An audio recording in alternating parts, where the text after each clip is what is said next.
एक बार फिर मैं सभी प्यारे बच्चों को आपके अपने चैनल एग्जाम फ्लक्स पर स्वागत करता हूं। और आज हम लोग फिजिक्स का अंतिम चैप्टर ऊर्जा का स्रोत देखने वाले हैं, बहुत ही आसान भाषा में। देरी ना करते हुए हम लोग चैप्टर की ओर आवे। फालतू बकवास कुछ नहीं, डायरेक्ट टू द पॉइंट, कोई फालतू चीज नहीं। हम लोग चैप्टर पर डायरेक्ट पाते हैं और थोड़ा सा आपको प्रेरित करने के लिए कुछ शब्द सुनाते हैं। कहते हैं मंजिल उन्हीं को मिलती है जिनके सपनों में जान होती है, पंखों से कुछ नहीं होती, हौसले से उड़ान होती है। मंजिल उसी को मिलता है जिसके सपना, जागते हुए सपना देखिएगा। आपके सपनों में जान होना चाहिए, ना कि आप जो है मरल जैसा सपना देखिएगा। हो ही जाएगा तब नहीं हो पाएगा, समझ गए। इसलिए अपने सपनों में, हौसला में उड़ान तब होगा आपका जब आपके सपनों में जान होगा। पंखों से कुछ नहीं होगा, पंख तो सब पक्षी के पास रहता है, क्या उड़ के चल जाता है हवाई जहाज में अमेरिका? नहीं जा सकता है, समझ गए। देरी ना करते हुए हम लोग चैप्टर पाते हैं ऊर्जा का स्रोत। ऊर्जा मतलब आप समझ रहे हैं? नहीं समझ रहे हैं? देखिए यहाँ बहुत सुंदर से लिखा हो, एनर्जी। कार्यकारी क्षमता को हम लोग ऊर्जा कहते हैं। जो काम करते हैं ने उसी को क्षमता जो कहते हैं, उसी को हम ऊर्जा देते हैं। काम कीजिएगा तो कुछ ना कुछ तो होगा, कुछ ना कुछ वर्क होगा, उसी को क्षमता को तो हम ऊर्जा कहेंगे। ऊर्जा का स्रोत की बात करें, ऊर्जा हम लोग को कहां से प्राप्ति होता है? जैसे कि आप प्यारे बच्चों को हम सब आपकी स्रोत पूछ ले तो आप कहिएगा कि मेरा स्रोत पढ़ने का स्रोत है, मेरे माता जी हैं, उनके रुपया देते हैं तब हम किताब खरीद पाते हैं, हम नेट का पैसा भरा पा रहे हैं, तब हम आप यह वीडियो देख पा रहे हैं, समझ रहे हैं। तो आपका स्रोत आपके माता पिताजी हो गए, मानी पढ़ाई का स्रोत। और चीज का स्रोत तो बहुत, आप भी खाना खाते हैं अनाज, तो उसका भी स्रोत कहां से होगा? खेत से होगा, समझ गए। उसी प्रकार ऊर्जा का स्रोत जिस स्रोत से ऊर्जा प्राप्त होती है, जहां से आपकी ऊर्जा प्राप्त होती है, उसे हम ऊर्जा का स्रोत कहते हैं, समझ गए। जहां से हमको ऊर्जा प्राप्ति होती है उसे हम ऊर्जा का स्रोत कहते हैं। ईंधन की यदि बात करें, ईंधन इंग्लिश होता है फ्यूल। ऐसा पदार्थ है जो ऑक्सीजन के साथ जलकर, इसको दहन लिखिएगा या जलकर लिखिएगा, या क्या कहते हैं, ऑक्सीजन के उपस्थिति में जलकर काफी ऊष्मा उत्पन्न करे, उसे हम ईंधन कहते हैं। ईंधन ऐसे पदार्थ हैं जो ऑक्सीजन के साथ उपस्थिति में जलकर ऊष्मा प्रदान करे, ऐसा भी आप लिख सकते हैं। आगे आइए, अच्छे ईंधन का गुण भी देख लीजिए आप। अच्छा ईंधन वो है, मान लीजिए आपको गर्म गाँव घर में देखे होंगे गोईठा और जंगल झाड़ आप लाते होंगे खेत से, तो वह देखिएगा आपका धुआं भी देता होगा, तो अच्छा ईंधन नहीं होता है। उसको रख रखाव के लिए बहुत ज्यादा जगह चाहिए। आप एक मंथली के खाना बनाइएगा तो बहुत बड़ा रूम की आपको आवश्यकता होगा उसको रखने के लिए। लेकिन आप एक महीना का सिलेंडर यह जो देख रहे हैं ना गैस, एक महीना आपको चल जाएगा बहुत छोटा जगह में रखने पर, समझ गए। तो यह ना अच्छा ईंधन हुआ। तो इसीलिए कहा जाता है जो कम जले और ज्यादा उत्पन्न करे, जो कम में ही ज्यादा ऊष्मा उत्पन्न कर ले, उसे अच्छा ईंधन कहेंगे। अच्छा ईंधन का गुण पूछा जाता है, मोस्ट भी आई है, आप याद रखेंगे कम से कम 5, समझ गए। जो आसानी से उपलब्ध हो, आप खोजने के लिए, आप मान लीजिए गैस आपको दिल्ली में मिलता हो, कहां से आप ले पाते? अभी तो आपको आसानी से घर पहुंचा देता है गैस, इसलिए अच्छा ईंधन है। जिसका परिवहन और भंडारण आसान हो, अभी हम बता चुके हैं। दहन पर नियंत्रण हो, इसको जलने पर इसका नियंत्रण कर सकते हैं, जब मन होगा इसको बंद कर सकते हैं, इसे हम अच्छा ईंधन कहेंगे। धुआं उत्पन्न ना हो, इसमें धुआं नहीं होता है। जो विषैले पदार्थ उत्पन्न ना करे, धुआं नहीं उत्पन्न करे, विषैले पदार्थ। जो सस्ता हो, सस्ता भी होना चाहिए, समझ गए। ऐसा नहीं है कि महंगा होना चाहिए, तो वह हम अच्छा ईंधन कहेंगे। इतना अगर गुण याद रखते हैं तो काफी है और आराम से आप क्वेश्चन लिख सकते हैं।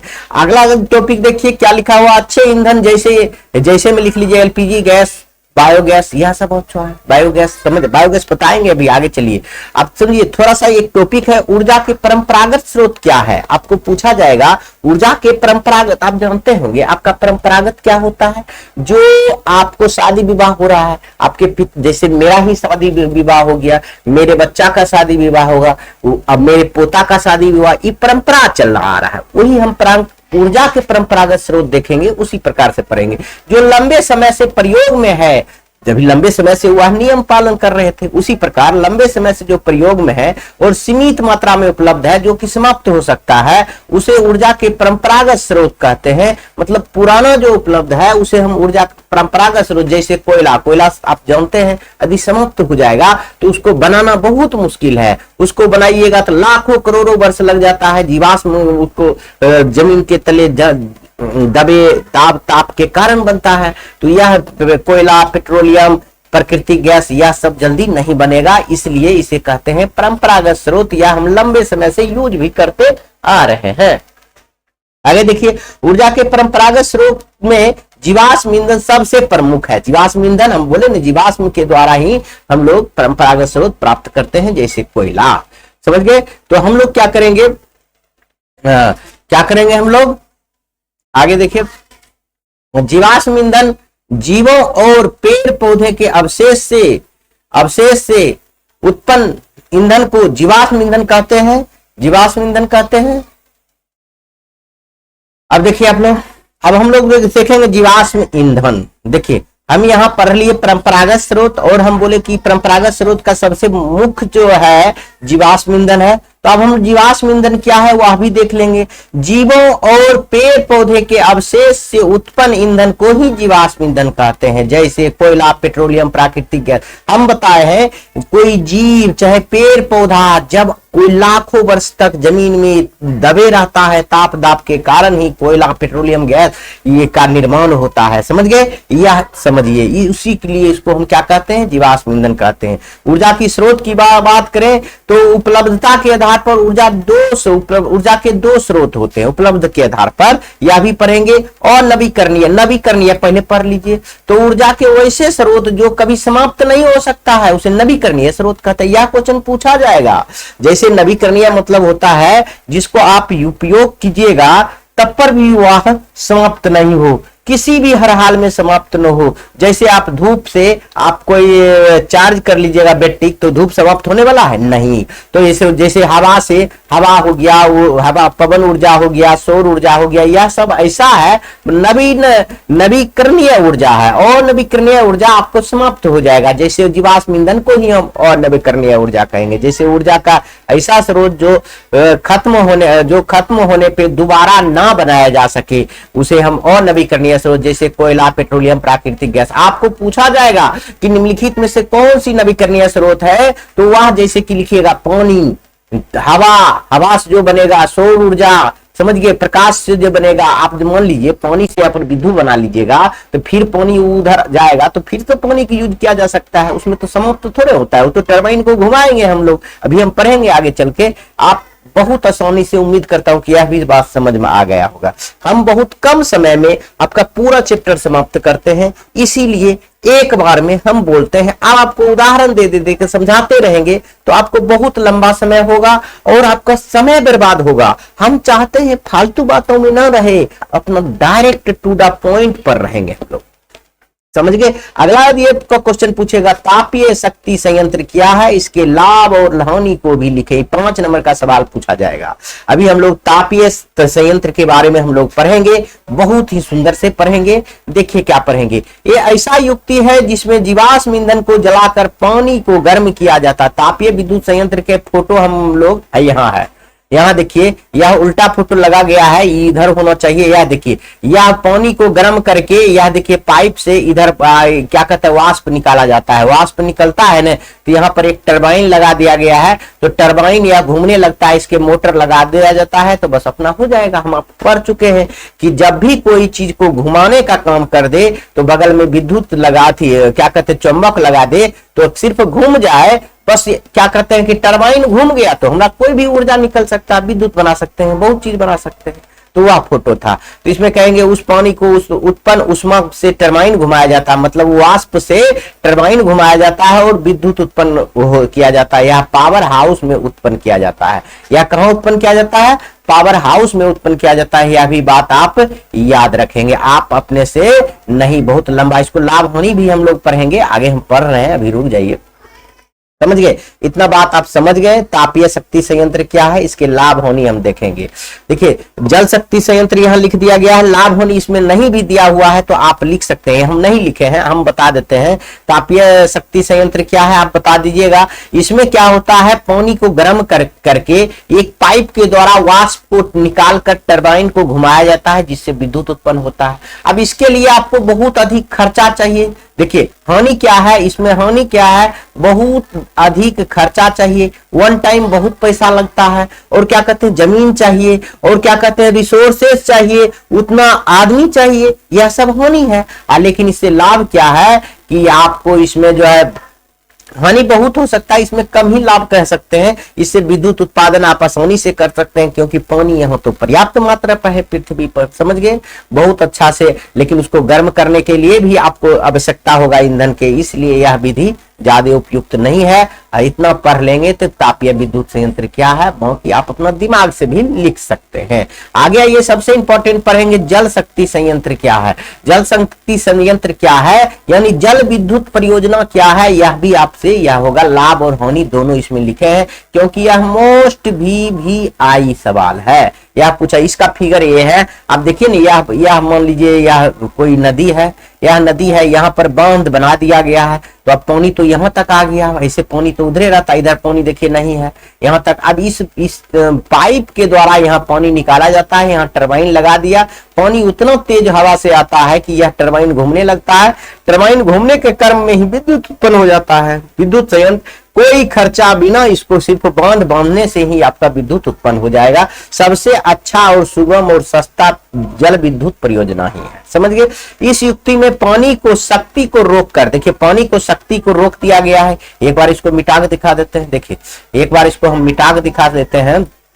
देखिए यार, पानी की शक्ति को रोक, ब्लू वाला जो है पानी है, शक्ति को रोक कर पानी को ऊंचाई को बढ़ा देता है। पानी देखिए यहाँ तक आ गया है, तो जिससे पानी की स्थितिज ऊर्जा बढ़ जाता है। जो इसकी स्थितिज ऊर्जा बढ़ जाता है, फिर उस पानी को छोटे से पाइप के मदद से, देखिए छोटे के पाइप से मदद से, देख रहे हैं ना, मदद से बढ़ाते हैं और एक टरबाइन जोड़ देते हैं जिसमें घूमने लगता है। देखिए ये टरबाइन है, यह घूमने लगता है, जिससे विद्युत उत्पन्न होता है। जल शक्ति संयंत्र स्थितिज ऊर्जा को विद्युत ऊर्जा में बदल देता है, स्थितिज ऊर्जा को विद्युत ऊर्जा में बदल देता है। इससे लाभ क्या है, इससे उत्पन्न बिजली सस्ती होती है, बहुत सस्ती होती है। यह नवीकरणीय संसाधन है, क्योंकि जल में तो कुछ हानि नहीं होता, फिर आगे चल के बांध बना कर आप यूज कर सकते हैं। ये प्रदूषण मुक्त होता है, ये पानी बाहर निकलता है, जो पानी बाहर निकलता है उससे सिंचाई का कार्य भी कर सकते हैं, फिर से विद्युत बना सकते हैं, समझिए ये सब लाभ है। इससे हानि क्या है, इसे हर जगह नहीं बनाया जा सकता है, नहीं तो आप यहाँ बांध बनिएगा, बगल में गांव है वही डूब जाएगा, बाढ़ आ जाएगा। इस संयंत्र को बनाने के लिए आसपास के इलाके को खाली कराना होता है, यह भी आप जान लीजिए। इसमें भूमि योग देख, इसमें भूमि योग भूमि जलमग्न हो जाता है। इसमें कृषि योग, भूमि योग नहीं सॉरी बच्चों, इसमें कृषि योग भूमि क्या होता है, जलमग्न यानी बाढ़ हो जाता है। इससे बाढ़ की खतरा बना रहता है। मान लीजिए का एक टूट जाएगा तो अगल बगल का बांध तो समझिए अगल बगल का गांव तो धसियन जाएगा, दहाइन जाएगा। यही सब इसमें हानि है, याद रखेंगे आप बहुत सुंदर से। आइए ग्रीन हाउस प्रभाव क्या है यह भी देख लीजिए। ग्रीन हाउस, फोटो थोड़ा सा उल्टा पुल्टा लग गया है, समझ गए, इसलिए आपको हम बताते जाएंगे, ठीक है। यह एक प्राकृतिक प्रक्रिया है जिसके द्वारा किसी ग्रह पर उपग्रह से वातावरण के मौजूद कुछ गैस वातावरण तापमान को अपेक्षाकृत अधिक गर्म बनाने में मदद करता है। ग्रीन हाउस गैस से कार्बन डाइऑक्साइड, जल वाष्प है, वाष्प समझ गए, जल वाष्प, मीथेन आदि शामिल होते हैं। आपको कहेगा ग्रीन हाउस गैस में कौन कौन चीज शामिल है, तो कहिएगा CO2, जल वाष्प और मीथेन। CO2 जल वाष्प और यानी कार्बन डाइऑक्साइड, जल वाष्प और मीथेन, इतना याद रखेंगे। जैव द्रव्यमान क्या है यह भी लिख दीजिएगा। जीव जंतु से पेड़ पौधे, जीव जंतु एवं पेड़ पौधे के अवशेष को जैव द्रव्यमान कहते हैं। जैसे पेड़ पौधा के पत्ती, गाय का गोबर, जैसे यहाँ देख रहे हैं, लकड़ी, खरपतवार इत्यादि जैव द्रव्यमान को कम ईंधन, जैव द्रव्यमान का अच्छा ईंधन है। जैव द्रव्यमान का होगा, यहाँ क्या होगा, का अच्छा ईंधन है। इतना बात आप पढ़ सकते हैं। बहुत ही आपके घर आंगन का काम है, आपके गांव का काम है, यह सब कुछ है, यह सब आराम से पढ़ सकते हैं, कोई साइंस का बात नहीं है। अब हम लोग समझेंगे बायोगैस संयंत्र क्या है, इससे लाभ और हानि दोनों देखेंगे। हम देखे हैं, हम आपको याद कराए हैं कि विद्युत जल संयंत्र क्या है या विद्युत जल शक्ति संयंत्र क्या है, यह याद रखेंगे। और आपको यह भी याद रखना है इसको लाभ हानि। तो देखिए इसमें गोबर गैस जिसको कहते हैं वही है। इसमें होता क्या है, ये देख रहे हैं टंकी बड़ा सा बना दिया है, इसमें गोबर आप पानी मिलाकर इसमें डाला जाता है, ये पाइप के थ्रू यहाँ आता है, जो भी यहाँ आता है तो इसमें जब सरता है तो इसके द्वारा यह देखिए गैस निकलता है, यही गैस को हम कहते हैं बायोगैस। इसी से हम घर में ले जाते हैं पाइप लेकर और वहां खाना बनाते हैं, जो भी यूज करना है करते हैं। जो भी अवशेष होता है इधर यह टंकी बना हुआ है, इसमें आ जाता है, जो कि खाद का काम करता है। यह खेत में दीजिएगा तो बहुत सुंदर खाद का काम करेगा। देखिए वही लिखेंगे कि बायोगैस संयंत्र एक ऐसा युक्ति है जिसमें जैव द्रव्यमान की सहायता से, जैव द्रव्यमान हम इसलिए बताए हैं क्या, यह गोबर, गाय की गोबर, समझ गए, वही है, इसलिए वह बताया गया है। जब सहायता से बायोगैस उत्पन्न करते हैं। बायोगैस का प्रमुख घटक मीथेन है, इसमें जो मुख्य चीज है मीथेन है, याद रखिएगा। पूछा जाता है ऑब्जेक्टिव क्वेश्चन में बायोगैस के मुख्य घटक क्या है, तो आप कहिएगा मीथेन है। मीथेन लगभग 75 से 80% है, 75 से 80% क्या है, बायोगैस में मीथेन ही रहता है, याद रखिएगा। लाभ क्या है, यह सस्ता होता है, गोबर से बनाया जाता है, या हर जगह बनाया जा सकता है, ये बहुत छोटा सा जगह में बना सकते हैं। इसे चलाना भी आसान है, कुछ नहीं, गोबर और पानी मिलाइए, अपने जो गैस निकलेगा वो हो जाएगा आपका बायोगैस, समझ गए। इसका हानि भी देख लीजिएगा थोड़ा सा, या इसका हानि आप देख सकते हैं कि यह जो है ना पहला टाइम, इसमें एक हानि हम लिख देते हैं, यह सर्वप्रथम अधिक रुपया की जरूरी होता है, अधिक पैसा की जरूरी होता है, पैसा की जरूरी होता है। इसमें 2 नंबर में लिखिएगा गरीब लोग इसको नहीं लगा सकता है, इसको लगाने के लिए थोड़ा सा जगह भी चाहिए, समझ गए। या इसको लगाने के लिए जानवर का गोबर भी होना चाहिए, यानी कौन सी होना चाहिए, द्रव्यमान होना चाहिए, जैव द्रव्यमान भी होना चाहिए, यही सब हानि लिख दीजिएगा, काफी है। देखिए पवन ऊर्जा क्या है, पवन मतलब हवा वाला ऊर्जा क्या है, हवा से कैसे, कुछ नहीं है। देखिए आपको देख रहे हैं ना, जहां पर हवा चल रहा है लगभग 15 किलोमीटर पर आवर्स के घंटा के हिसाब से, वहां पर यह लगाया जा सकता है, सब जगह नहीं लगाया जा सकता है। देखिए ना, यह देखिए हवा वाला जगह पर आप देखिए 3 पंखी लगा हुआ है, ये जैसे ही हवा देगा तो पंखी घूमेगा, इसके बीच में बगल में टरबाइन लगा दीजिएगा, विद्युत उत्पन्न हो जाएगा, बहुत आसान है। पवन यानी हवा की सहायता से ऊर्जा उत्पन्न किया जाता है, उसे पवन ऊर्जा, जो हवा की सहायता से ऊर्जा उत्पन्न किया जाता है उसे पवन ऊर्जा कहते हैं। इससे लाभ अगर कहेंगे, यह नवीकरणीय ऊर्जा है, हवा कभी समाप्त होने वाला है नहीं, यह प्रदूषण मुक्त है, यह कम खर्चीला है। हानि देखिए, इसे लगाने में बड़ी भूमि की आवश्यकता है, बहुत बड़ा भूमि चाहिए तब ना आप लगा सकते हैं। यह तेज हवा बहने वाली जगह पर लगेगा, सब जगह नहीं लग पाएगा। प्रारंभिक खर्च इसका बहुत होता है, मतलब शुरुआती खर्च इसमें बहुत लगता है। नोट 1 मेगावाट लगाने के लिए 2 हेक्टेयर भूमि की आवश्यकता होती है। अगर 1 मेगावाट लगाइएगा तो जमीन बहुत बड़ा चाहिए, मतलब 2.5 बीघा समझिए, या 3 बीघा आप कह सकते हैं 2 हेक्टेयर में, समझ गए, इतना आपको जरूरी पड़ेगा, इसलिए वह हानि होता है। आप समझिए कुछ इंपॉर्टेंट चीज है उसको आप देख लें। डेनमार्क को पवनों का देश कहा जाता है, आप कहेगा पवनों का देश किसे कहा जाता है, तो आप कहेंगे डेनमार्क को। यह अपने कुल खपत का 25% जो है बिजली उत्पादन कर लेता है पवन से, यानी हवा से, पवन से डेनमार्क एक देश है। सबसे ज्यादा पवन खपत का करने वाला देश जर्मनी है। सबसे ज्यादा पवन ऊर्जा का खपत करने वाला देश कौन है, जर्मनी है, यह भी याद रखेंगे। इसके लिए क्या होना चाहिए, 15 किलोमीटर पर घंटा के रफ्तार से हवा चलने वाली पवन ऊर्जा का उत्पादन किया जा सकता है। जब भी 15 किलोमीटर के रफ्तार नहीं रहेगा तो आपका यह पवन ऊर्जा उत्पादन नहीं होगा, हम आपको बता चुके हैं, समझ गए। तो अब हम समझेंगे सौर ऊर्जा क्या है। देखिए सौर ऊर्जा आप कहीं छत पर देखे होंगे, ऐसा ऐसा प्लेट लगा हुआ, यही सौर ऊर्जा है। यानी धूप में यह लोग चार्ज हो जाता है, बीच से बैटरी जुड़ा हुआ रहता है, इन्वर्टर चार्ज हो जाएगा, उसके बाद यह आपका काम करेगा जब धूप नहीं भी रहेगा तब। तो सौर ऊर्जा, सूर्य से प्राप्त ऊर्जा को हम सौर ऊर्जा कहेंगे। यह नवीकरणीय ऊर्जा है, किस प्रकार का है, यहां लिखेंगे नवीकरणीय ऊर्जा है, ऐसा है, समझ गए। सौर ऊर्जा का इस्तेमाल निम्नलिखित तरीके से किया जाता है। कैसे किया जाता है, देखिए हम सोलर कुकर को भी धूपे से हम कर सकते हैं। यहाँ पर क्या होता है, देखिए यह लगा दिया है, यहाँ पर देखिए सोलर कुकर खरीद लीजिए। आप कहिएगा सोलर तवा नहीं होता, अभी तक कुकर ही आया है। यहाँ क्या अवतल दर्पण रहता है, ये क्या रहता है, अवतल दर्पण रहता है। अवतल दर्पण जानते हैं, जैसे ही प्रकाश की किरण यहाँ आएगा फोकस होकर जाएगा, प्रकाश की न्याय फोकस, तो फोकस पर यह रख दीजिएगा ये सोलर कुकर, बस अपने आप खाना बन जाएगा। वही लिखा हुआ देखिए सोलर कुकर या सौर कुकर।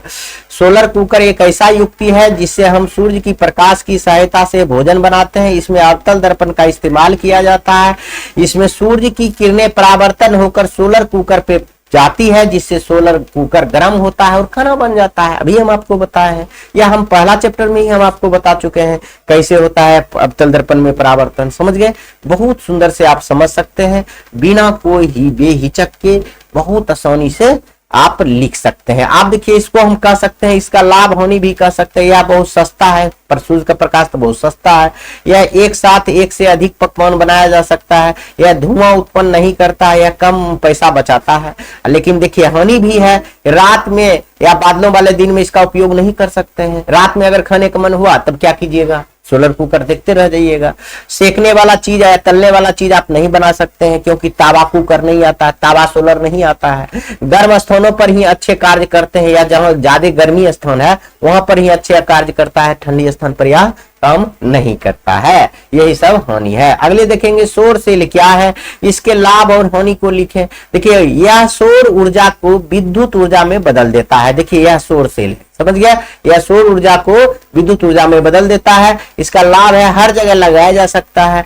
यह खराब कम होता है, 5 साल का तो गारंटी ले लेता है, 5 वर्ष का आपको गारंटी ले लेगा, छत पर लगाइएगा। इसमें कम रख रखाव की आवश्यकता होती है। इसका इस्तेमाल कृत्रिम उपग्रहों में होती है, कई प्रकार के खिलौने में इसका इस्तेमाल होता है, कैलकुलेटर में इसका इस्तेमाल होता है, ट्रैफिक सिग्नल में भी इसका इस्तेमाल होता है। हानि क्या है? इसमें लगे सिलिकॉन के कारण सोलर महंगा होता है। सोलर क्यों महंगा होता है? इसमें सिलिकॉन लगा बना हुआ, सिलिकॉन से बना होता है। सौर सेल क्या बना होता है? याद रखेंगे सिलिकॉन से। यह पूछा जाता है सौर से किस चीज का बना होता है, तो आप कहिएगा सिलिकॉन से। बहुत बार पूछा गया है, याद रखेंगे आप लोग। अब हम पढ़ेंगे सागरीय ऊर्जा यानी ज्वारीय ऊर्जा क्या है। सागर में नहीं, समुद्र में जो ज्वार आता है, तूफान आता है, उससे भी हम लोग ऊर्जा बना लेंगे। देखिए ना ज्वारीय ऊर्जा क्या है। देखिए पृथ्वी और चंद्रमा के गुरुत्वाकर्षण के कारण समुद्र में ज्वार उत्पन्न होता है, यानी तूफान आता है, जिसके कारण पानी किनारे से बहुत दूर चली जाती है। जब उस पानी को एक डैम के सहायता से रोक कर एक ऊंचाई से गिराया जाता है, तो एक टर्बाइनल को घुमाया जाता है।